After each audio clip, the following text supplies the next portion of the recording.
오늘 우리에게 주신 하나님의 말씀은 사도행전 1장 4절에서 8절까지 말씀입니다. 사도행전 1장 4절에서 8절까지 말씀입니다. 신약성경 187면입니다. 하나님의 말씀을 한 목소리로 함께 읽겠습니다. 사도와 함께 모이사 그들에게 분부하여 이르시되 예루살렘을 떠나지 말고 내게서 들은 바 아버지께서 약속하신 것을 기다리라. 요한은 물로 세례를 베풀었으나 너희는 몇 날이 못되어 성령으로 세례를 받으리라 하셨느니라. 그들이 모였을 때 예수께 여쭈어 이르되 주께서 이스라엘 나라를 회복하심이 이때이니까 하니 이르시되 때와 시기는 아버지께서 자기의 권한에 두셨으니 너희가 알 바 아니요 오직 성령이 너희에게 임하시면 너희가 권능을 받고 예루살렘과 온 유대와 사마리아와 땅끝까지 이르러 내 증인이 되리라 하시니라. 아멘. 시온 찬양대가 하나님께 찬양 드립니다.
시온 찬양대의 귀한 찬양의 고백이 하나님께 온전히 드려진 줄로 믿습니다.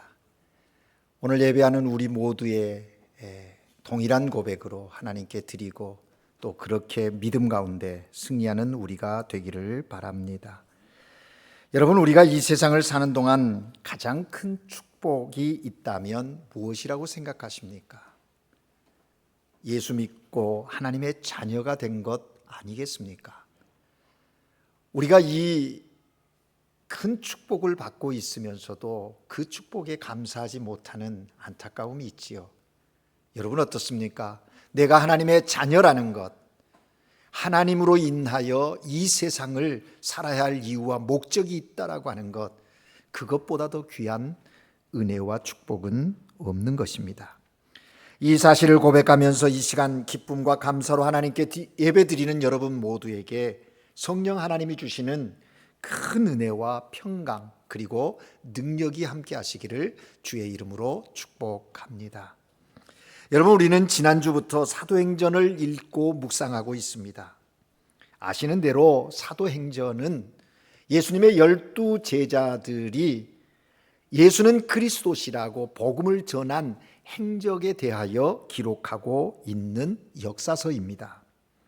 사도행전을 누가 썼느냐? 누가가 썼습니다. 누가 썼느냐? 누가가 쓴 거예요. 사도행전은 이 누가가 쓴 성경이 두 권이 있는데 누가복음과 사도행전입니다.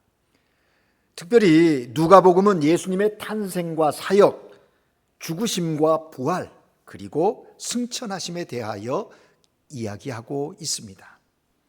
사도행전은 그 주님의 사실적인 역사적 사건을 기록한 거에 이어서 속편으로 예수님의 승천과 함께 임재하신 성령을 통해서 교회가 어떻게 시작되어졌는지, 성령이 함께하는 교회가 예수 그리스도의 복음을 사도들을 통하여 어떻게 확장시켜 가는지, 그것을 아주 상세하게 그 과정들을 하나님의 사람들을 통해서 하나님이 복음의 지경을 넓혀 가시는 것을 기록하고 있는 것이 사도행전인 것입니다. 그래서 사도행전의 별명은요, 성령행전이라고 이야기합니다. 사도행전이 28장으로 기록되어졌어요. 예루살렘에서 유대와 사마리아와 땅끝까지 복음이 전해지는 여정을 기록합니다. 그 당시의 땅끝은 로마였지요. 그래서 바울이 28장 로마서를 로마의 복음을 전하면서 순교함으로 사도행전이 끝납니다. 그러면 성령의 역사는 거기서 끝났느냐? 그렇지 않다는 것이죠. 오늘날 예수 그리스도를 믿는 우리들이 이제 성령의 행전 29장을 써가야 한다고 이야기합니다. 그리스도로 인하여 복음을 받은 우리가 오늘 내 삶의 자리에서 예수가 그리스도이심을 증거하는 삶을 살아간다면 바로 그것이 사도행전이 계속되어지는 그런 사건이 된다라는 것입니다. 특별히 예수님의 제자들은, 사도들은 예수 그리스도를 아는 것과 믿는 것과 삶의 실천을 통해서 하나님의 나라를 선포했습니다. 그렇습니다. 여러분, 우리의 신앙은 아는 것과 믿는 것 그리고 실천하는 것이 균형을 이룰 때 성숙한 신앙이 되는 것입니다. 아는 것으로 끝나는 믿음은 연약한 믿음이에요. 내가 예수가 누구인지를 안다. 성경에 예수는 이러이런 사람이라고 기록되어져 있다. 이렇게 지식적으로 아는 것으로만 멈춘다면 그것은 아직 미성숙한 신앙이라는 것이죠. 아는 것, 믿는 것이 삶이 되어질 때, 삶으로 실천되어질 때 그것이 온전한 믿음이 되는 것입니다. 우리들의 믿음이 예수 그리스도에 대해서 아는 것으로 끝나는 것이 아니라 예수 그리스도를 믿고 전하는 성숙한 신앙의 삶 되어지기를 주님의 이름으로 축복합니다. 그런 그리스도인이 삶의 자리에 있을 때 거기에 하나님의 나라가 증거되어지고 또 하나님의 나라가 이루어지는 것입니다. 여러분, 오늘 우리가 함께 읽은 본문 말씀은요, 부활하신 예수님께서 하늘로 승천하시기 직전에 제자들에게 하신 말씀입니다. 오늘 우리가 읽은 본문 4절을 다시 한번 함께 읽기를 원합니다. 함께 읽겠습니다. 시작. 사도와 함께 모이사 그들에게 분부하여 이르시되 예루살렘을 떠나지 말고 내게서 들은 바 아버지께서 약속하신 것을 기다리라. 아멘. 인류의 죄를 위해서 십자가에 죽으신 예수님께서 사흘 만에 사망 권세 이기시고 부활하셨습니다. 그 부활하신 주님께서 이제 하나님 하늘로 승천하시기 전에 제자들 모아놓고 그 제자들과 사도들과 함께 모인 그 자리에서 예수님이 하신 말씀입니다. 그 말씀이 무엇입니까? 예루살렘을 떠나지 말라 하는 말씀이에요. 예수님이 하신 이 말씀은 거꾸로 좀 다시 생각해 보면 어쩌면 지금 제자들이 예루살렘을 떠나려고 하니까 예수님께서 얘들아 너희들 예루살렘 떠나면 안 돼 라고 주님께서 말씀하시는 것입니다. 우리는 여기서 질문하게 됩니다. 왜 예수님께서 제자들에게 예루살렘을 떠나지 말라고 말씀하셨을까? 그 이유가 뭘까? 묵상해 보는 거죠. 여러 가지 이야기를 할 수 있겠지만 두 가지만 생각해 본다면, 첫째는 제자들은 자신들의 스승인 예수님을 십자가에 못 박게 했던 그 당시의 권세자들, 그들이 언젠가 자신들까지도 잡아들일 거라고 하는, 잡아들일지도 모른다고 하는 불안감에 휩싸여 있는 것입니다. 시간 문제일 뿐이지 언젠가는 너희도 예수와 한 패다, 한 당이다 하고 잡아들일 그런 위기감에 있는 것입니다. 그 불안함에 지금 마음이 움직이고 있는 것이죠. 둘째는 대부분의 제자들의 집이 어디입니까? 예루살렘이 아닌 예루살렘 북쪽 갈릴리가 아닙니까? 저 갈릴리 시곤초골에서 어부로 또 여러 가지 일들을 하다가 예수님의 부름을 받고 3년 동안 예수님과 함께 지내면서 훈련받은 자들입니다. 그런데 이제 예수님이 계시지 않는 이 예루살렘에 저들이 계속 있어야 할 이유가 뭘까? 우리가 있어야 할 이유가 있을까? 이런 생각을 했는지도 모릅니다.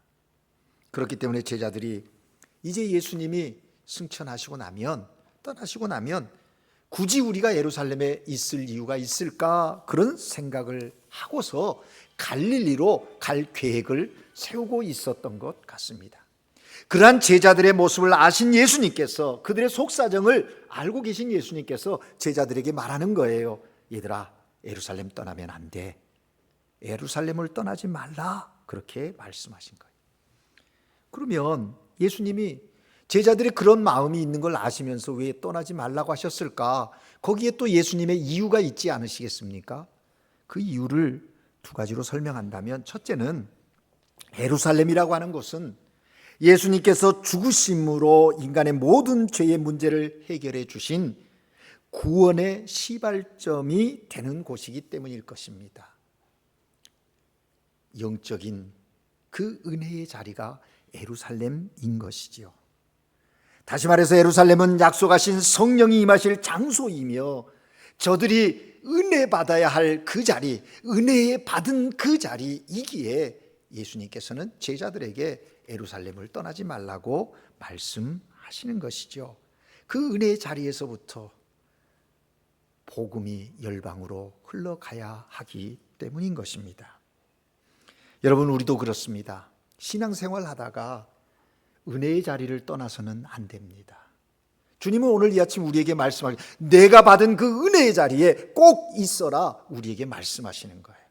여러분, 신앙생활 하다 보면 여러 가지 관계 속에서 얽히고 또 속상함이 있고 시험에 들 때가 있지 않겠습니까?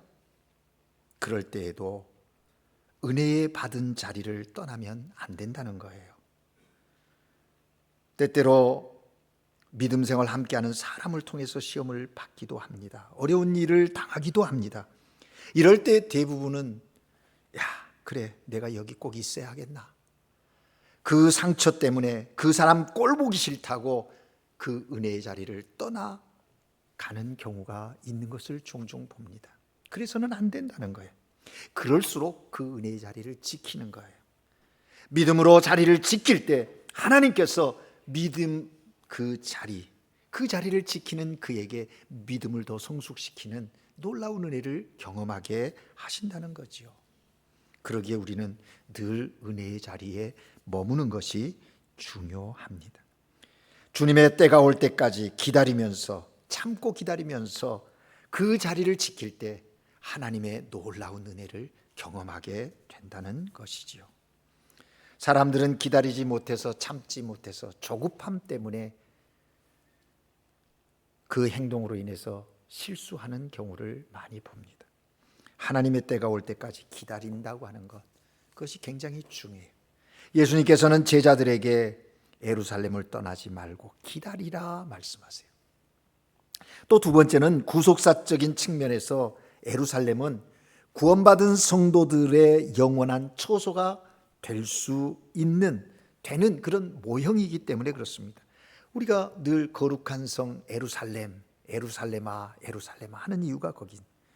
예수님께서는 이와 같은 예루살렘을 신약교회의 출발지로 삼았고 그곳에 성령이 임하셔서 거기에서부터 복음이 유대로 사마리아로 땅끝까지 확장되어지는 복음의 역사를 펼치셨다라는 것입니다.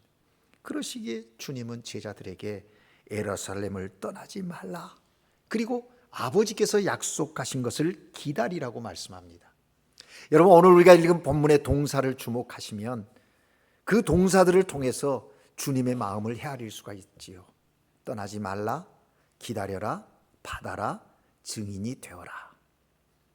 이 동사들을 잘 묵상하면 이 본문을 통해서 우리에게 주시는 메시지를 우리가 다 받을 수 있다라는 것입니다.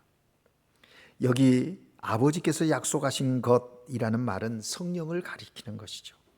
예수님은 고난당하시기 전에 제자들에게 당신이 승천하신 후에 보혜사 성령을 보내주실 것이라고 약속하셨습니다.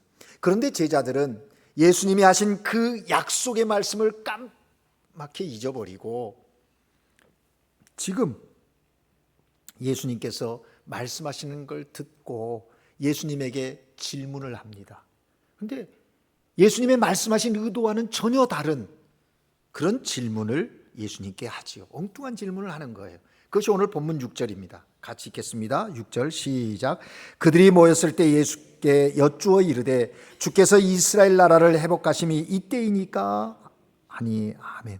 Señor, restaurarás del reino el Israel en este tiempo. 지금이 우리 이스라엘을 회복할 때입니까? 라고 예수님에게 묻는 거예요. 제자들은 예수님이 부활하신 후에 40일 동안 하나님의 나라에 대해서 그동안 가르친 것에 대하여 레수멘을 하면서 다시 재교육을 시키셨거든요. 그리고 이제 승천하시기 전에 말씀하시는데 4절 5절의 말씀을 들은 제자들이 오해하고 있는 거예요. 그리고 예수님께 묻는 거예요. 예루살렘 떠나지 말고 아버지께서 약속한 성령 기다려 하니까 지금이 그때인가 보다. 그동안 우리가 로마로부터 억압당하고 정치적으로 또 자유함이 없고 정말 힘겨운 시간을 보내고 있는데 지금 이제 우리를 자유케 하는 메시아로서의 해방의 역사를 이루실 건가? 라는 이런 생각을 하고서 묻는 겁니다. 여기 6절에 여쭈어라고 하는 말,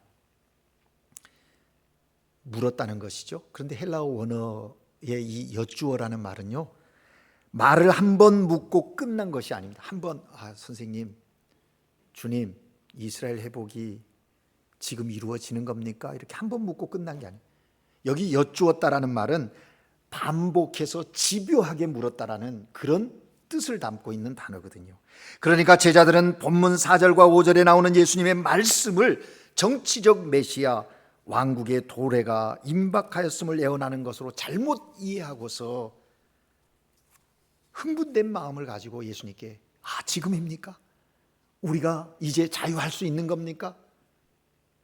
이스라엘의 그 다윗의 나라의 영광스러움을 지금 회복하는 것입니까? 계속 물었다는 거예요. 반복해서 예수님께 물었다는 거예요. 제자들은 예수님의 십자가에 돌아가시기 전에도 예수님께서 이 땅에서 메시아 왕국을 세울 것이라고 기대가 가득 차 있었지 않습니까? 그래서 제자들이 예루살렘 입성하신 예수님 보고서 또 그 있는 동안에 서로 자리 싸움 하지 않습니까? 내가 크냐 네가 크냐 서로 자리 다툼을 하는 거예요.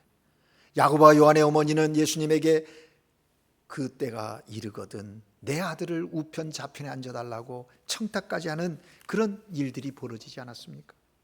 이처럼 제자들의 주된 관심은 로마의 압제하에 있는 이스라엘 국가가 언제 해방되고 언제 이스라엘을 괴롭히는 주변 나라들이 굴복하여 이스라엘에게 승복할 것인지 그것에 대하여 예수님께 반복해서 물었다는 거예요.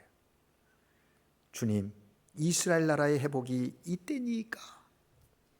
여러분 보십시오. 예수님은 하나님의 나라를 말씀하고 계시는데 제자들은 아직도 이스라엘 나라에 관심이 더 많았던 거예요. 이처럼 이스라엘 나라의 회복에 관해 제자들이 질문이 이제 계속되어질 때 예수님께서 대답하신 내용이 오늘 본문 후반부에 기록돼요. 두 가지 대답을 합니다. 두 가지 대답은 예수님의 제자된 자들이 어떤 태도를 가지고 살아야 하는지, 때를 기다리는 그들에게 주님께서 이렇게 사는 거야, 이렇게 살아야 해 라고 말씀을 하고 계시는 것입니다. 예수님의 부름을 받은 제자로서 세상 속에 어떻게 살아야 할까요? 첫째는요, 오늘 본문에 보면 때를 기다리는 우리에게 때와 시기는 우리가 할 바가 아니라고 주님이 말씀하십니다. 오늘 본문 7절이지요. 같이 읽겠습니다. 시작. 이르시되 때와 시기는 아버지께서 자기의 권한에 두셨으니 너희가 알 바 아니요. 아멘. 여기 본문에서 때는 일반적인 연대기적 기간을 이야기합니다. 로스 티엠포죠. 아까 제자들이 이스라엘 회복할 때가 이때입니까? 그때도 티엠포입니다. 그리고 시기라고 되어 있는데 때와 시기라고 했는데 환경이나 형편에 관련되어진 어떤 특정한 시간, 시점을 이야기하거든요. 스페인의 성경에 보면 las ocasiones 이렇게 번역하고 있어요. 그런데 이 때와 시기가 두 개가 붙어지면 그것은 종말론적인 시간을 가리킬 때 사용되어지는 경우가 많았습니다. 그래서 본문의 때와 시기는 예수님의 재림으로 이루어지는 종말의 어느 한 시점을 가리키는 것이죠. 여러분, 시간의 개념에는 두 가지 헬라어가 있는 것이죠. 여러분 이미 알고 있듯이 크로노스라고 하는 우리가 일반적으로 쓰는 시간입니다. 시간의 개념이죠. 그런데 또 하나의 시간이 있는데 그건 카이로스라고 하는 시간이죠. 그래서 이 카이로스라고 하는 것은 하나님의 시간을 이야기하고 하나님의 때를 이야기하는 거예요. 오늘 예수님께서 때와 시기는 하나님 권한에 있다라고 말씀하고 있는 것이죠. 여러분, 당시 유대인들은 메시아가 오시는 때가 종말의 때이고 그때가 오면 메시아가 이 세상의 모든 불의한 세력을 멸하고 이스라엘 땅에 메시아 왕국을 세울 거라는 믿음을 갖고 있었습니다. 유대인들의 메시아를 향한 신앙은 그들이 바벨론 포로에서 돌아오면서부터 더 간절해졌던 것이죠. 포로 생활 오랜 시간 속에 하나님의 때가 찼을 때 돌아오는 그 경험을 통해서 구약에서부터 계속 예언되어져 온 메시아, 그 메시아가 지금 이 이스라엘에게 있어서 제자들에게까지도 결코 예외가 아니었던 거죠. 그래서 예루살렘을 떠나지 말고 아버지의 약속하신 것을 기다리라는 예수님의 말씀을 들었을 때 저들은 자연히 그 때를 말하는 것으로 이해하고 질문을 했던 것이죠. 그런데 예수님이 이 제자들의 질문에 대해서 그렇다 아니다 대답하지 않으시고 너희 알 바 아니다, 너희가 알 바 아니다 라고 말씀합니다. 여러분, 예수님의 이 말씀은 대단히 중요한 말씀입니다. 왜냐하면 많은 사람들이 그 때와 그 시기에 대하여 지나치게 민감하게 반응하기 때문에 문제가 많이 일어나는 거예요. 역사 속에 보면 많은 거짓 교사들이, 이단 종파들이 이 종말의 때를 가지고 신앙인들을 미혹하지 않습니까? 오늘날도 마찬가지예요. 이단들이 와서 우리에게 접촉하면서 시작하는 이야기가 뭐냐면 종말에 대한 이야기를 많이 합니다. 예수님의 재림에 대한 이야기를 많이 합니다. 수많은 사람들이 그들의 그런 미혹에 넘어갔고 지금도 여전히 넘어가고 있다는 사실입니다. 그렇지만 지금 우리가 정말 관심을 가져야 할 것은 종말의 때가 언젠가라고 하는 것이 아닙니다. 예수님은 종말의 때와 관련해서 아들도 모르고 천사도 모르고 오직 하나님만이 아신다고 말씀하고 있지 않습니까? 따라서 우리는 그때에 관한 관심을 갖고 그때를 알고자 하는 것보다 도대체 그때에 이르기 전에 우리는 어떤 삶을 살아야 하는가, 그것에 대해서 우리는 주목해야 합니다. 그 때와 그 시는 하나님의 섭리에 맡기는 것이 중요해요. 그게 건강한 신앙이에요. 우리가 예수님을 구주로 믿는 이상 우리가 구원을 받는다는 것은 불변의 진리 아닙니까? 여러분, 예수 그리스도를 구세주로 믿으시죠? 그 믿음이 있기에 오늘 여기 앉아서 하나님께 예배하는 것입니다. 만약에 그 믿음이 없이 지금 이 자리에 앉아 있다면 우리는 시간을 낭비하는 거예요. 참 믿음의 모습이 아니에요. 내가 예수는 그리스도시요 살아계신 주님입니다. 나의 구원자이십니다. 내 죄를 위하여 십자가에 죽으셨습니다. 주님의 구속의 은혜로 나는 하나님의 자녀가 되었습니다 하는 이 믿음의 고백이 확고해야 하다는 것이죠. 그러면 세상의 종말이 오늘 오든지 내일 오든지 아니면 미래의 어떤 시점에 오든지 우리는 불안해할 이유가 없습니다. 그건 중요한 일이 아닙니다. 그때가 되면 우리 모두는 다 구원받을 것이기 때문에 영생을 누리며 정말 주님 자녀됨의 기쁨의 영광을 주님과 함께 누릴 것이기 때문입니다. 다만 우리가 알아야 할 사실은 세상의 종말이 오기 위해서 영원한 하나님의 나라가 도래하기 위해서는 반드시 그 이전에 우리가 감당해야 할 일이 있다고 하는 사실을 기억하는 것입니다. 그것은 바로 땅끝까지 복음을 증거하는 것입니다. 세상 종말은 어느 날 갑자기 오는 것이 아닙니다. 물론 그때가 도적같이 불시에 찾아오는 것은 사실이지만 그 전에 반드시 거쳐가는 과정이 있음을 성경은 우리에게 말씀하고 있는 거예요. 그것이 뭡니까? 세상 종말이 오기 위해서는 반드시 천국 복음이 온 세상에 전파되어야 한다라는 겁니다. 천국 복음이, 하나님 나라의 복음이 온 세상에 전파되어야 한다는 거예요. 사람들이 얼마나 악합니까? 이런 얘기하면 그래, 아직 주님 오실 날이 멀었어. 내가 지금 즐기고 누리고 내 할 것 하고 복음 전하는 사람 전하라고 하지. 천국 복음이 온 세상에 전파될 그날이 언제일까? 지금이 좋사오니 지금 내 하고 싶은 대로, 이런 생각을 해요. 그런데 그렇지 않아요. 주님의 복음의 역사는 오늘도 계속 선포되어져 있기에 내가 생각하는 시간과 시점, 거기에 제한되지 않습니다. 여러분, 복음이 온 세상에 전파되어지면 영원한 하나님의 나라가 도래하게 될 것입니다. 세상 마지막 때를 살아가는 우리가 그래서 정말 힘써야 할 것은 종말의 때를 알고자 하는 것이 아니라 때를 얻든지 못 얻든지 복음을 전파하는 것입니다. 그래서 예수님께서 종말의 때를 묻는 제자들에게 그에 대한 대답 대신에 복음 증인 될 것을 명령하고 계시는 거죠. 그래서 두 번째 대답이 그것입니다. 성령의 권능을 받고 증인이 되어라. 증인되는 삶을 살아라 말씀하시는 거예요. 본문 8절을 함께 읽겠습니다. 시작. 오직 성령이 너희에게 임하시면 너희가 권능을 받고 예루살렘과 온 유대와 사마리아와 땅끝까지 이르러 내 증인이 되리라 하시니라. 아멘. 우리는 때와 시기를 알지 못합니다. 그렇지만 그때를 준비하는 방법이 무엇인지 예수님은 우리에게 분명하게 명확하게 말씀해 주고 계십니다. 그것은 예수님의 증인이 되어서 세상 모든 민족과 모든 족속이 하나님의 나라 복음을 들을 수 있도록 전파하라 하는 것입니다. 그런데 여러분, 제자들이 복음을 전해야 할 이 세상 그렇게 호락호락하지 않지요. 왜냐하면 세상은 공중권세 잡은 사탄이 지배하고 있는 세상이거든요. 죄로 타락한 인간은 그 마음이 안악해서 하나님의 복음을 들을 때 스펀지처럼 받아들이는 것이 아니라 거부한다는 것이죠. 심지어는 하나님을 반역하고 대적하는 자들이 있어요. 그래서 보십시오.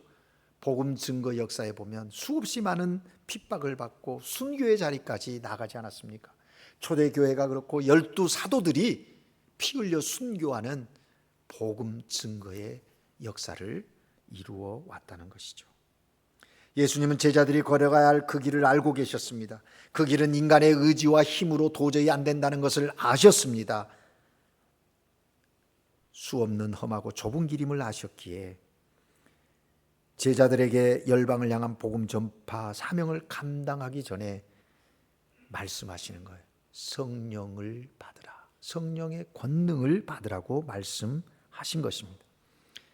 여러분, 성령의 능력이 아니고서는 우리가 예수가 그리스도이심을 증거할 수가 없어요. 여러분 의지로 누군가에게 예수 믿으라고 전할 수 있다고 생각하십니까? 의지적으로 할 수 있겠죠. 그런데 그거를 지속하기가 쉽지 않아요. 여러분, 우리가 예수를 그리스도로 고백하는 그 순간 우리 안에 성령은 임하신 거예요. 그런데 이 성령의 임하심, 내주하시는 성령이 권능을 나타낼 수 있도록 우리가 어떻게 하나? 성령을 존중하고 신뢰해야 합니다. 많은 사람들이 내 안에 성령이 있음을 확신하지 못하는 경우가 많아요. 왜 그럴까요? 오해하기 때문입니다. 권능이 안 나타난다는 거예요. 여러분, 성령이 먼저입니다. 오늘 주님께서 말하는 성령이 임하시면, 너희에게 성령이 임하시면 권능을 받고, 권능이 먼저가 아닙니다. 성령이 내주하신 그 성령이 내 안에 임하셨을 때 그 성령을 존중하고 인정하고 신뢰할 때 성령인 나의 삶 전체를 지배해서 성령의 권능이 나타나게 되는 것이지요. 그러니 여러분, 믿음 생활하면서 성령을 신뢰하고 존중하십시오.